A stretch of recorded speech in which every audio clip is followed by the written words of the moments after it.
Geography tells an unpleasant truth, namely that nature, like life, is unpleasant, unequal in its favours. Ultimately, nature's unfairness is not easily remedied. Yet it would be a mistake to see geography as destiny, and such is the fate of Afghanistan.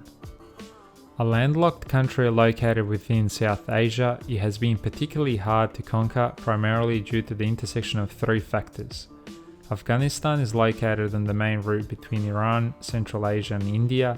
It has been invaded many times and settled by a plethora of tribes, many mutually hostile to each other and outsiders.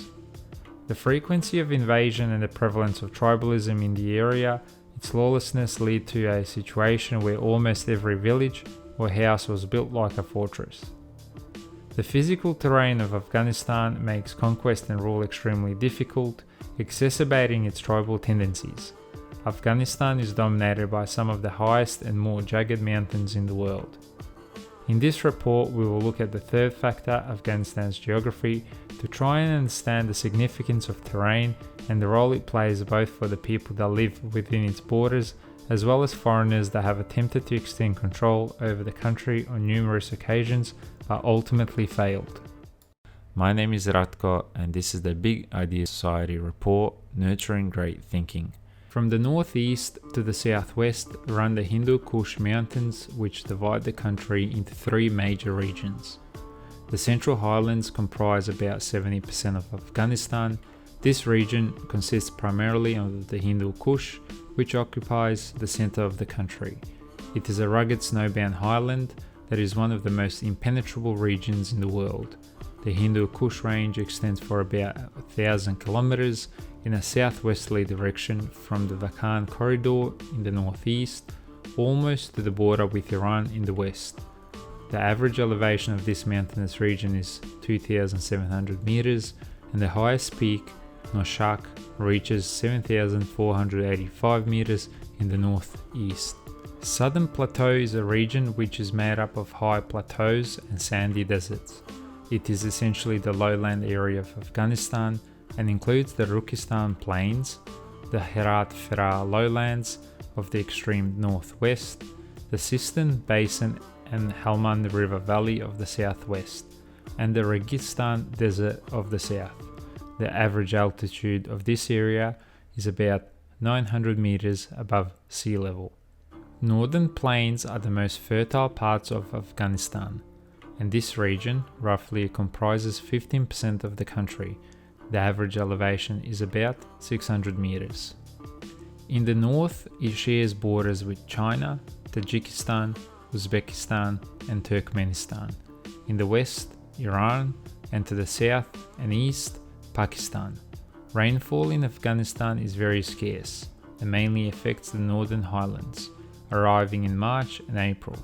Rainfall in the more arid lowlands is rare and can be very unpredictable.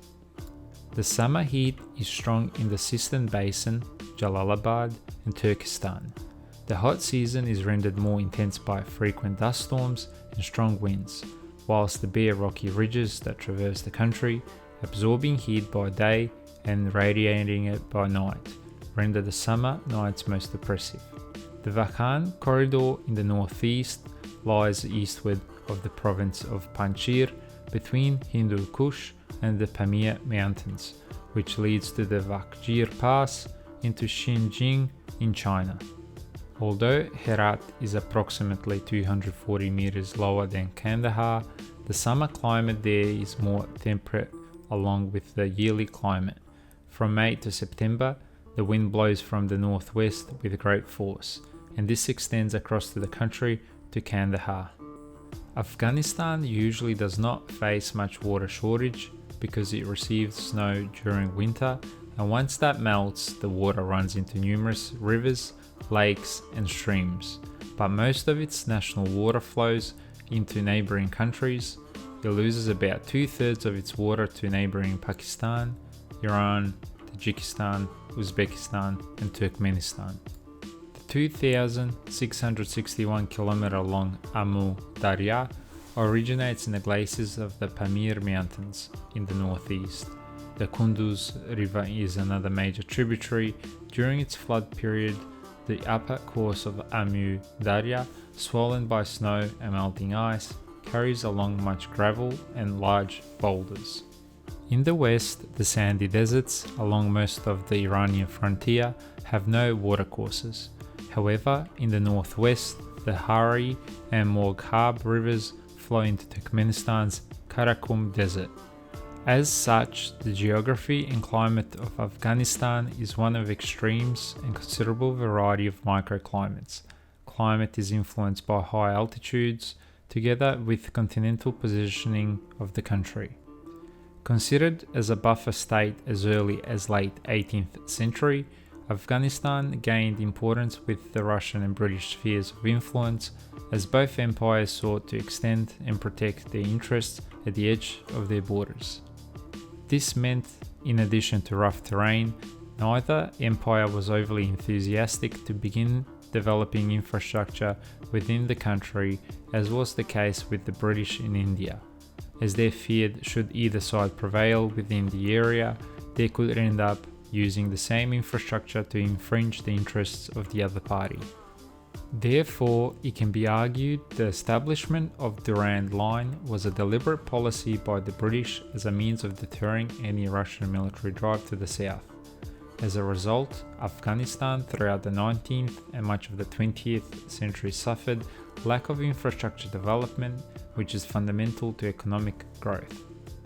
Geographical positioning of the country and lack of natural endowment of natural resources, in combination with lack of interconnectivity and ongoing meddling by the foreign powers, and you begin to understand why progress has been almost seemingly one step forward and three steps back. Traditionally, the terrain has helped the asymmetrical strategies, particularly the use of the guerrilla. In the depth of the valleys, it's easy to find refuge among a population that must manage autonomously the services which, like security, should be provided by the state itself.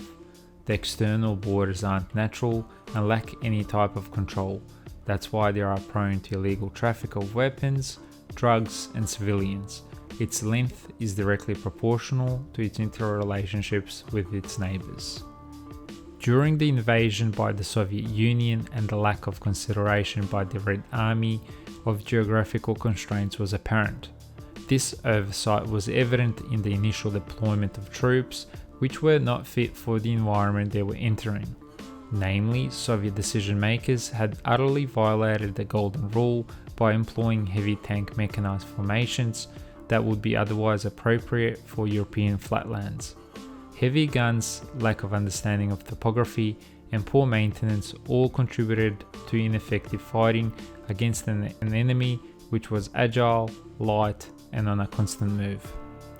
Over the centuries, the British, the Russians, and now the Americans have learned that whilst it is possible to conquer the territory of Afghanistan temporarily and defeating the Afghans militarily in open battle, it is virtually impossible to hold the region down for long, when it is filled with guerrillas, tribes, and castles that can constantly weigh down a foreign power. The people of Afghanistan have nowhere to go and can fight their whole lives, a luxury that outsiders do not have. Subsequently, it can be said that Afghanistan to its people is both a curse and a blessing. On one hand, due to its geostrategic positioning, being located at the crossroads of influence and trade, world-leading powers have always contested for control over the state, leading to invasions and never-ending wars, cursing the nation to a future of instability and escalating violence. On the other hand, the exact same geography that lures foreign powers in is also a blessing which provides its people the ability to withdraw into the mountains and fend off the foreigners on its own terms. This was Big Ideas Society Report. For more content like this, please like, comment, and subscribe to the channel.